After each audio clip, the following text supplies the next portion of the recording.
Buenas tardes a todos, muchas gracias por conectarse. Yo soy la doctora Josefina Pautazo, soy neuróloga infantil y trabajo en el servicio del Sanatorio Allende del Cerro. Bueno, hoy en día nos convoca un tema muy lindo, que es el trastorno por déficit atencional con hiperactividad o el TDAH, del cual vamos a hablar estos próximos 15-20 minutos. Invitamos a que puedan ir dejando todas sus preguntas vía Facebook o vía Instagram, las cuales las responderemos al finalizar la charla. Y bueno, ¿por qué elegimos este tema? ¿Por qué decidimos hablar acerca del trastorno por déficit atencional con hiperactividad? Porque es el trastorno del neurodesarrollo más frecuente en la edad pediátrica. Todos los días recibimos en la consulta médica, en la consulta del neurólogo infantil, pacientes que vienen derivados por sus docentes, por sus maestras de jardín, por sus padres preocupados, por sus abuelos. ¿Y con qué síntomas vienen derivados estos niños? Estos niños consultan porque se portan mal, porque son hiperactivos, porque los padres no pueden salir a pasear, porque son inatentos, porque se olvidan las cosas en el colegio, porque tienen cuadernos incompletos. Entonces, los síntomas de esta enfermedad es muy florida. De acuerdo a la edad del paciente vamos a tener síntomas que predominen a una edad o síntomas que predominen a otra edad. Entonces, cuando nosotros hablamos de trastorno por déficit atencional con hiperactividad, tenemos que saber que es un trastorno que tiene una tríada. Tenemos déficit atencional, tenemos hiperactividad y podemos tener impulsividad, ¿sí? Es muy importante hacer un diagnóstico precoz, consultar al neurólogo, porque siempre y cuando nosotros hagamos una intervención precoz con nuestro paciente, lo vamos a poder ayudar a mejorar sus síntomas y principalmente mejorar la inserción a nivel social, a poder ir al colegio de una manera correcta, que no sea rechazado por sus compañeros. Tenemos niños que llegan al consultorio y que los padres llegan muy angustiados y muy acongojados porque no son invitados por sus compañeros, porque al ser muy hiperactivos, a veces son impulsivos, agresivos, no los incluyen en los grupos. Entonces, por eso decidimos hablar de este tema, el cual es muy frecuente en el área de neuropediatría. Cuando nosotros hablamos de trastorno por déficit atencional con hiperactividad, tenemos que saber que el manual del DSM-5 lo define como un trastorno neurobiológico crónico y que puede tener implicancias neurobiológicas. ¿A qué nos referimos que tiene implicancias neurobiológicas? Que tenemos sustancias que son unos neurotransmisores, tanto la dopamina como la noradrenalina, las cuales no están en un balance correcto. ¿Qué hacen estas sustancias? Tanto la dopamina como la noradrenalina tienen distintas funciones, pero principalmente lo que ustedes tienen que saber es que regulan la atención, regulan la conducta, hace que nuestros niños se porten bien y estén atentos y no sean impulsivos. Entonces, cuando nosotros tenemos un desbalance en estas sustancias, podemos tener un trastorno por déficit atencional con hiperactividad. ¿Qué cosas son importantes a tener en cuenta en el momento de la consulta cuando recibimos un paciente con sospecha de este diagnóstico? Hay que saber los antecedentes. En medicina siempre es importante saber los antecedentes de nuestros pacientes, o sea, cómo transitó el embarazo, cómo fue el embarazo con la mamá, si fue un embarazo prematuro o no, si fue un bebé que nació bajo peso, si fue un paciente que tuvo que estar en neonatología, si fue una mamá que consumió tabaco, que consumió alcohol, si tuvo algunas enfermedades durante el embarazo. Entonces, todos esos datos son importantes para nosotros. ¿Y por qué son importantes para nosotros? Porque nosotros sabemos que aquellos pacientes que han sido prematuros pueden tener mayor riesgo a sufrir un trastorno por déficit atencional con hiperactividad. Entonces, estos son los que nosotros llamamos los trastornos neurobiológicos o neuroambientales que pueden influir y que pueden tener una predisposición para tener un trastorno por déficit atencional con hiperactividad. También tenemos a aquellos pacientes que puedan tener antecedentes genéticos, o sea que papá o mamá también lo puedan padecer. Entonces ese dato también es importante en la historia clínica. También sabemos que el trastorno por déficit atencional con hiperactividad es más frecuente en varones que en mujeres. Entonces ustedes dirán, bueno, pero entonces doctora, ¿en qué momento de la vida de nuestro niño se puede hacer el diagnóstico de un trastorno por déficit atencional con hiperactividad? Nosotros tenemos que saber que los síntomas, tanto de inatención como de hiperactividad, con o sin impulsividad, tienen que estar presentes antes de los 12 años de vida del niño. O sea, Generalmente el diagnóstico se hace antes de esa edad, pero puede ser que uno no lo hizo en la edad pediátrica y se hace diagnóstico de TDAH del adulto, que también existe. Entonces, en pediatría hablamos de TDAH y que los síntomas tienen que estar presentes antes de los 12 años de vida. ¿Cuáles son los síntomas que tenemos que tener para decir que un paciente tiene un trastorno por déficit atencional con hiperactividad? Tiene que tener conductas que sean inapropiadas o que sean no correctas para la edad de ese niño.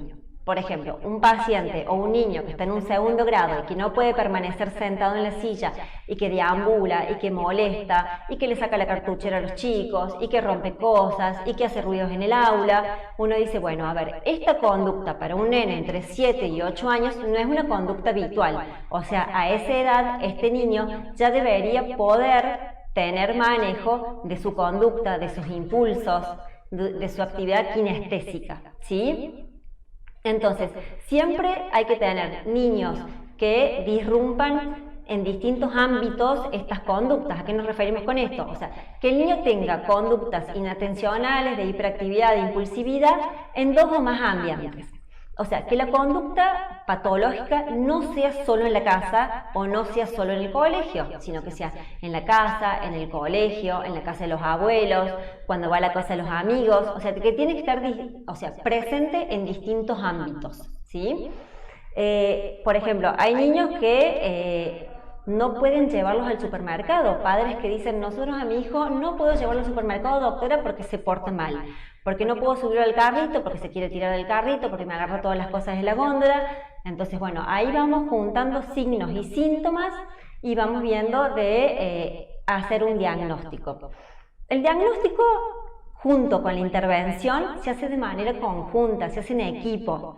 O sea, nosotros tenemos que trabajar en equipo con el colegio, con la psicóloga o la psicopedagoga que esté asistiendo a este niño y la familia, ¿sí? O sea, nosotros trabajamos de manera conjunta tanto con los distintos equipos. Entonces, ellos son los que nosotros nos van a venir y nos van a ayudar un poco en cuanto al diagnóstico, ¿sí? Lo que también tenemos que tener en cuenta es que hay que ver que este paciente no esté pasando por alguna situación estresante o alguna situación aguda, lo cual haya despertado estos síntomas. ¿A qué nos referimos con esto? Por ejemplo, si tenemos un paciente que tiene, por ejemplo, 8 años y empieza con conductas de hiperactividad, conductas de impulsividad, y este niño no era así antes, bueno, vamos a tratar de buscar algunas causas o algunos desencadenantes de esta situación de este paciente.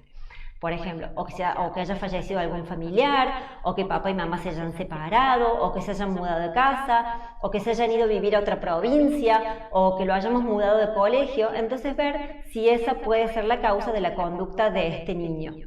Por ejemplo, recibimos consultas, como ustedes sabrán, de pacientes prematuros, que hacemos controles de prematuros, que los derivan por un trastorno con déficit atencional con hiperactividad. Entonces, hay que estudiar también al paciente y descartar algunas otras conductas, como por ejemplo, si su trastorno no es secundario a alguna cuestión auditiva, si no tiene alguna hipoacusia, por ejemplo.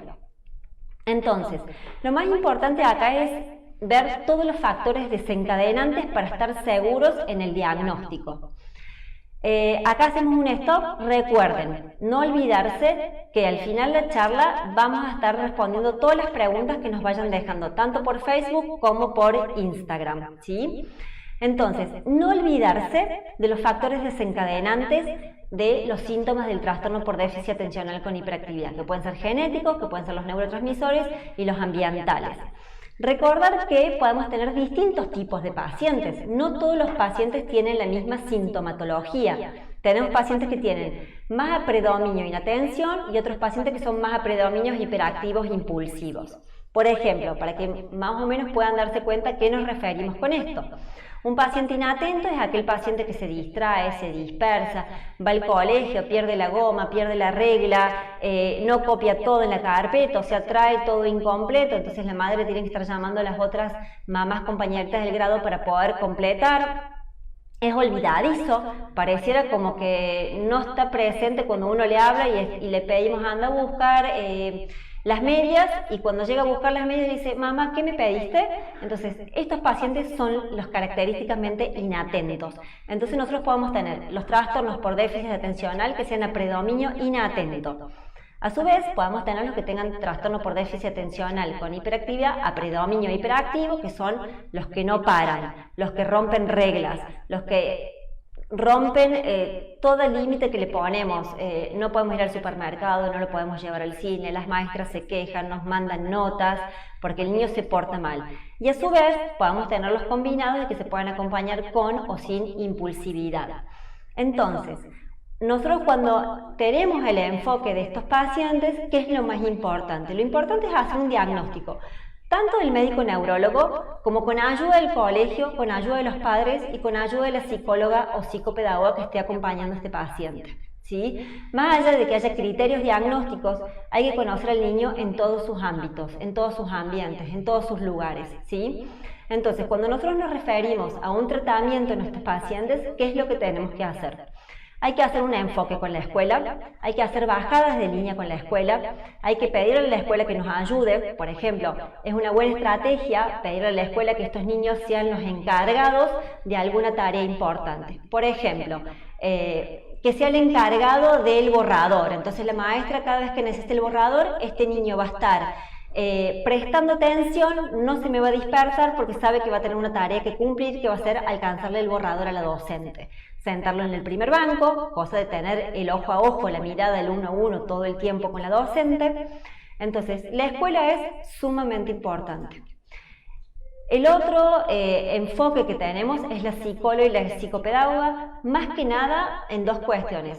Psicopedagogía, cuando son inatentos, son dispersos, por ahí se pueden perder conceptos, entonces para que los ayuden con el aprendizaje, pero estos niños no tienen problema de aprendizaje, o sea, tienen un coeficiente intelectual normal. Lo que pasa es que al ser dispersos, por ahí se pierden parte de la información que les estamos dando en el colegio. Y con las psicólogas principalmente el manejo de la conducta, el manejo conductual, buscar estrategias, cómo tratar de estar más tranquilo. Por ejemplo, lo que podemos hacer es en el colegio buscar estrategias de que si está muy hiperactivo ponerlo a pintar mandalas y hablar con el gabinete del colegio si lo tuviese. Y por último tenemos la estrategia farmacológica. Hay distintos fármacos para aquellos pacientes con trastorno por déficit atencional con hiperactividad. Ustedes preguntarán, bueno, a ver, ¿todos los pacientes requieren o necesitan que nosotros los mediquemos? Bueno, la verdad es que no todos los pacientes los medicamos con fármacos. Y esto un poco para concluir la charla y para que ustedes tengan como última información, es que lo que nosotros hacemos es tratar de agotar posibilidades tanto con la psicóloga, la psicopedagoga, el colegio, la familia, y ya por último hacer el abordaje farmacológico. Ya cuando vemos que el niño no es integrado en el colegio, cuando el niño se va a quedar de grado porque no está aprendiendo producto de su déficit atencional, de su hiperactividad, lo excluyen o ya empieza a tener una autoestima baja o empieza a estar muy impulsivo, muy agresivo, entonces necesitamos que ese niño sea feliz, principalmente eso es lo que queremos, que se integre socialmente, que tenga una vida como el resto de sus compañeros, porque el trastorno por déficit atencional es algo con lo cual nosotros podemos convivir de por vida, se trata y se los puede ayudar y son pacientes que tienen buen pronóstico. Así que bueno, eso es todo, espero que les haya servido. Ahora a continuación vamos a ir respondiendo las preguntas que ustedes nos hayan dejado por las redes sociales. Yo voy a agarrar mi teléfono que me van a estar pasando las preguntas por esta vía, así que responderemos sus preguntas. Bueno, la primera pregunta dice si la dislexia tiene relación con la hiperactividad en los niños. Bueno, la dislexia es un trastorno diferente a lo que es la hiperactividad. O sea, la dislexia es un trastorno en la lectoescritura, ¿sí? No quita que un paciente con dislexia pueda tener una hiperactividad, pero son dos diagnósticos diferentes. No por tener un trastorno con déficit atencional por hiperactividad voy a tener una dislexia. De hecho, o viceversa, ¿no es cierto? De hecho, el trastorno por déficit atencional con hiperactividad son niños que no tienen problemas del aprendizaje per se, o sea, ellos son cognitivamente, tienen un nivel intelectual normal. La segunda pregunta dice, ¿qué experiencia tienen con los colegios en relación con la cooperación y el trabajo en equipo que requieren estos pacientes? Bueno, buena pregunta, ¿sí? No es fácil el trabajo en equipo, pero la verdad es que día a día creo que como sociedad hemos aprendido que trabajar en equipo sirve mucho. La mejor estrategia que yo tengo para trabajar con los colegios es hacer el puente con la psicóloga o psicopedagoga que esté viendo a nuestro paciente. Entonces, lo bueno es que ahora con la pandemia ganamos muchas cosas positivas, dentro de ellas las reuniones por Zoom. Entonces, muchas veces hacemos reuniones por Zoom con los colegios, con el gabinete del colegio de psicología y psicopedagogía, con los padres y con las terapeutas que están ayudando a este niño. Pero en líneas generales tenemos buenas respuestas con los colegios. Tercer pregunta. ¿Qué tipo de fármacos son los suministrados para la hiperactividad? Bueno, tenemos distintos tipos de fármacos. Tenemos fármacos que se utilizan más que nada para la vía de la noradrenalina o para la vía de la dopamina. Tenemos distintos que son, por ejemplo, la tamoxetina, el metilfenidato. Hay distintas opciones de acuerdo a la clínica del paciente. Cuarta pregunta, vamos. Dice esta pregunta, mi hijo tiene 8 años y se olvida que le enseñan en el cole, no retiene conceptos básicos, debo consultar con un pediatra. Yo digo que sería bueno consultar con el pediatra primero, porque el pediatra es el que conoce al niño desde chiquitín, desde que nació, entonces conoce toda la historia de este paciente. Entonces me parece que lo mejor es consultar con el pediatra, que el pediatra se fije si tenemos algunos signos o síntomas de TDAH y ahí directamente el pediatra lo que hace es derivarlo al neurólogo infantil. Pero no hace falta que hagan la primera consulta con neurología. Con que hagan la primera consulta con el pediatra está muy bien. Vamos a la próxima consulta. Dice, a mi nena de 9 años, hace 2 años le diagnosticaron dislexia y trastorno del aprendizaje. En la familia no hay nadie con ese diagnóstico. Nos dijeron que seguramente es producto de sus convulsiones de bebé y su tratamiento con luminal. ¿Es verdad? Bueno, yo estimo que si ella tuvo convulsiones de pequeña, si no me lo aclaran, y tuvo tratada con las luminaletas, ya no las está recibiendo más. Si tu bebé tenía imágenes normales, no tiene por qué tener, digamos, un trastorno del aprendizaje o una dislexia secundaria a sus convulsiones, ¿sí? No estaría en relación, ¿sí?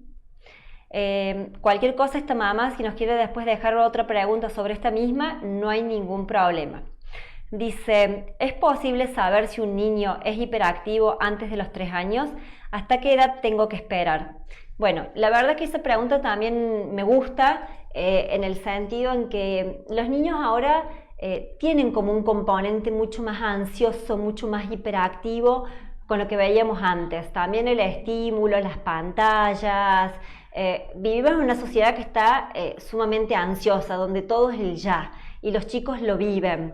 Por ejemplo, ¿qué haría yo con un niño que veo que es hiperactivo y que tiene menos de 3 años?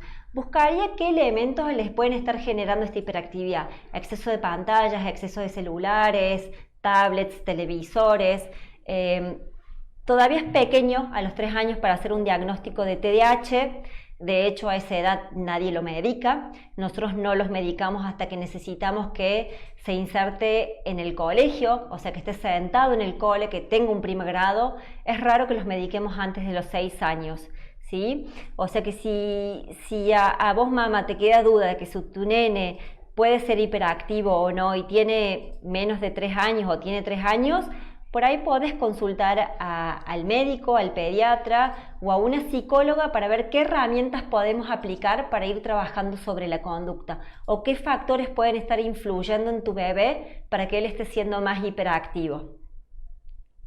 ¿Qué recaudos deben tomar los padres para no patologizar toda la conducta del niño que no es la esperada? ¿Influye el carácter? Bueno, yo por ahí con respecto a esta pregunta, es como que me apoyo mucho en la parte de psicología y psicopedagogía que nos ayuden con la conducta, con el manejo de los niños. No todo es TDAH, ¿sí? Muchas veces en la consulta hacemos diagnósticos de otras patologías u otros desencadenantes de las conductas de los niños. Como decíamos que hay que hacer diagnósticos diferenciales, a lo mejor el niño está teniendo una conducta no normal para lo que él era o no habitual, que está siendo más hiperactivo, más ansioso, más impulsivo, y a lo mejor era producto de exceso de pantallas, de falta de contacto con los chicos de su edad. Entonces hay que ir buscando desencadenantes. El carácter puede influir, pero no influye en el diagnóstico per se. ¿Cuál es la diferencia entre la valoración neurocognitiva y una valoración neurológica? Bueno, principalmente en el consultorio de neurología, para el que no entendió bien la pregunta, me preguntan cuál es la diferencia entre una valoración neurocognitiva o neuropsicológica y la valoración del neurólogo. Nosotros principalmente en el consultorio lo que hacemos es examen físico, antecedentes, revisamos al niño, vemos que no haya nada orgánico o nada que podamos tener en la visión que esté, digamos, afectando la conducta del niño. Hacemos el interrogatorio y el examen físico, y ahí generalmente lo que hacemos lo derivamos a una valoración neuropsicológica o neurocognitiva, ¿sí? Que esto lo hacen generalmente los neuropsicólogos, y que ellos también trabajan con el manual del DSM-5 para los criterios de TDAH. Acá tengo otra pregunta que dice: ¿en los adultos este trastorno se manifiesta de la misma forma? No, no se manifiesta de la misma forma. Está buena porque está bueno hacer una diferencia. Nuestros pacientes pediátricos tienen, dentro de lo que es el trastorno por déficit atencional con hiperactividad, tienen mucho más componente de hiperactividad. O sea, de hecho nosotros lo que vemos es que un niño cuando es chiquito es más hiperactivo y impulsivo, y a medida que va creciendo va permaneciendo lo que es la inatención, la falta de concentración, el déficit atencional. Entonces, en los adultos se manifiesta más como un déficit atencional sin hiperactividad. Entonces, en la bibliografía nosotros lo encontramos como TDA, o sea, sin la H de la hiperactividad, como trastorno por déficit atencional. Así se manifiesta en los adultos. Próxima pregunta, dice: a mi hijo le diagnosticaron TDAH, ¿la hiperactividad es algo que será constante o puede desaparecer? Mejora con los años. Ellos aprenden a controlar los impulsos y va mejorando, aprenden a que hay lugares donde tienen que permanecer con una conducta mejor. Lo que decía recién, el adulto es inatento y no es hiperactivo, justamente por esto, porque desaparece la hiperactividad pero permanece la inatención. Próxima pregunta dice: he notado que mi hijo tiene algunos tics en el movimiento y en el habla. ¿Puede estar relacionado con esto o no? Bien, bueno, el trastorno por déficit atencional con hiperactividad en algunos chicos puede tener tics asociados, ¿sí? Pero eso es en algunos pacientes y no en todos. El trastorno del movimiento o el tic o en el trastorno del habla hay que diferenciar si se puede asociar a un TDAH o no, pero no sería lo mismo. Hay que ver qué factor desencadenante está haciendo que este pequeño esté teniendo los tics, pero no se lo medica como un TDAH. Es algo diferente y distinto.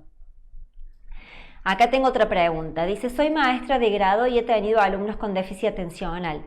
¿Qué cosas nos sugiere tener en cuenta o aplicar en estos casos desde la escuela? Bueno, esto es un poquito lo que decíamos recién. Desde la escuela, ¿qué nos ayuda? Nos ayuda que las docentes, cuando localizan que uno de sus niños tiene un déficit atencional o hiperactividad asociada, me lo sienten en el primer banco, trabajemos en equipo con el gabinete del colegio o con algunas terapeutas que lo puedan estar asistiendo a este niño desde afuera, que le busquen alguna tarea dentro del aula, como decía en la charla, no sé, por ejemplo, ser el encargado de borrar el pizarrón, o ser el encargado de alcanzar la tiza o el fibrón, o ser el encargado de repartir las fotocopias. O sea, ponerle una tarea para que este niño esté atento a que en cualquier momento la docente le puede pedir ayuda. Lo ideal es sentarlo delante y ponerle una tarea de ayuda para que también se sienta que puede hacer algo bueno por sus compañeros y por él. Próxima pregunta. Dice: ¿las conductas de un niño hiperactivo pueden ir cambiando en las diferentes etapas de la niñez? Cuando mi hijo tenía 4 o 5 años era muy desobediente y después, cerca de los 7 u 8 años, empezó con más ansiedad. Sí, las conductas pueden ir cambiando porque nosotros vamos creciendo y el neurodesarrollo es algo dinámico y no todas las conductas son iguales a las mismas edades. Puede ser que cuando era más pequeño, al ser más chiquito y no poder comunicarse muy bien y decir lo que está pasando, a veces suelen ser más agresivos, ¿sí? Y ahora tenemos mucha ansiedad, de hecho no solamente el TDAH, sino que vemos muchos chicos con ansiedad fuera del trastorno por déficit atencional con hiperactividad. Por eso digo que en esto de las conductas, como el trastorno por déficit atencional con hiperactividad es un trastorno conductual, la que más nos ayuda es la psicóloga. Y la psicopedagoga, que es la que sabe mucho también de conducta y de aprendizaje. Dice la próxima conducta, ¿puede estar relacionado con algún problema intelectual? Acá tendríamos dos cosas diferentes. El problema intelectual, que nos referimos que si hay algún trastorno en el cociente intelectual, un paciente que tenga algún tipo de discapacidad intelectual, no se acompaña con el trastorno por déficit atencional por hiperactividad, o sea, no de los pacientes con trastorno por déficit atencional con hiperactividad van a tener trastornos intelectuales. Si tengo un paciente, por ejemplo, con una discapacidad intelectual, ¿se puede acompañar con un déficit atencional? Sí, se puede acompañar, pero no tienen que estar sí o sí presentes, ¿sí? Puede haber concomitancia de las mismas, pero bueno. Dice, a mi hijo le diagnosticaron TGD, ¿cómo lo manejo? Bueno, el TGD, para aquellos que no saben, es el trastorno generalizado del desarrollo o trastorno del espectro del autismo, según dice el DSM-5. Esto escapa un poco el tema de la charla, pero le vamos a contestar la pregunta a esta mamá. ¿Cómo lo manejo? El manejo es multimodal, es un manejo en equipo, es un manejo integral. O sea, este tipo de pacientes tienen que ser manejados por un equipo de rehabilitación y por un médico neurólogo y por su pediatra. Y por supuesto que a esto hay que sumarle el colegio, ¿sí? Así que con respecto a esa pregunta, cualquier cosa, después si no lo contestamos por otra vía. Dice, próxima pregunta. Mi hija se come las uñas y en el jardín la llaman constantemente la atención por mala conducta. En casa se porta muy bien. ¿Debo consultar con el pediatra? Bueno, por ejemplo, esta pregunta está buena, porque es un poco lo que decíamos con respecto a la definición de trastorno por déficit atencional con hiperactividad, que el niño tiene que tener los trastornos conductuales en todos los ambientes o en 2 o más ámbitos de su vida, ¿sí? ¿A qué nos referimos? Que si el niño se porta mal o es ansioso o se come las uñas en la guardería pero en la casa es divino, bueno, hay que ver qué es lo que está sucediendo y qué es lo que está pasando que hace que ese niño en ese lugar adopte esa conducta. ¿Cuál sería mi recomendación? Consultar con el pediatra y según lo que el pediatra nos diga, ver si consultamos a un psicólogo infantil, ¿no es cierto? Dice, ¿el TDAH está relacionado con otro tipo de trastornos o los niños que lo padecen tienen más posibilidades de desarrollar otras complicaciones? Bueno, el trastorno por déficit atencional con hiperactividad sí tiene comorbilidades. ¿A qué nos referimos con esto? Que sí puede tener otros trastornos implicados, que pueden ser o algún trastorno desintegrativo social o algún otro tipo de trastorno dentro del manual de las enfermedades psiquiátricas, o puede tener asociado, por ejemplo, una discapacidad intelectual, o puede tener asociado un trastorno generalizado del desarrollo, puede tener otros trastornos asociados. Por eso lo importante es diagnosticarlos a tiempo, empezar a tratarlos a tiempo y abordarlos a tiempo, ¿sí? Dice, tanto la hiperactividad como el déficit de atención, ¿es algo que pueden seguir manifestando en la adultez o eso de qué depende? Generalmente en la adultez desaparece la hiperactividad y permanece la inatención o la falta de atención, ¿sí? ¿Eso de qué depende? Depende de la maduración del neurodesarrollo del sistema nervioso, de eso depende. Dice, mi hijo manifiesta conductas agresivas con sus compañeros, sumado a la falta de atención, y eso le trae problemas en la escuela, para relacionarse y para aislarse. Dice, o sea que es un niño que se aísla. ¿Cómo puedo mejorar esta situación como mamá? Bueno, lo que decíamos en la charla, lo que queremos es que los niños la pasen bien y que sean felices. Entonces, ¿qué haría yo? Yo consultaría con el colegio, ver el colegio cómo lo ve, ver si el colegio tiene un gabinete. No todos los colegios sabemos que tienen gabinetes de pedagogía, ver si nos pueden dar un informe y ver cómo lo ven ellos.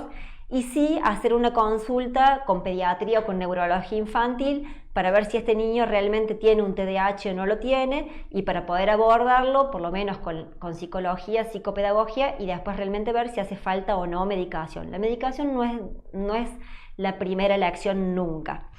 Bueno, acá vamos con la última pregunta. Mi hija en casa es muy inquieta y también en casa de los familiares, pero en el colegio es muy tranquila y presta atención. ¿A qué se debe su cambio de comportamiento? Bueno, probablemente ella esté llamando la atención al núcleo familiar por algo, o porque nació un hermano, o porque tiene primitos, o porque quiere ser tenida en cuenta. Pero si es una niña que ustedes pueden salir a pasear, en el colegio se porta bien, esto no estaría dentro, digamos, del trastorno por déficit atencional con hiperactividad. Y si a ustedes les preocupa algo o algo que les esté inquietando, por ahí pediría ayuda con el área de psicología infantil.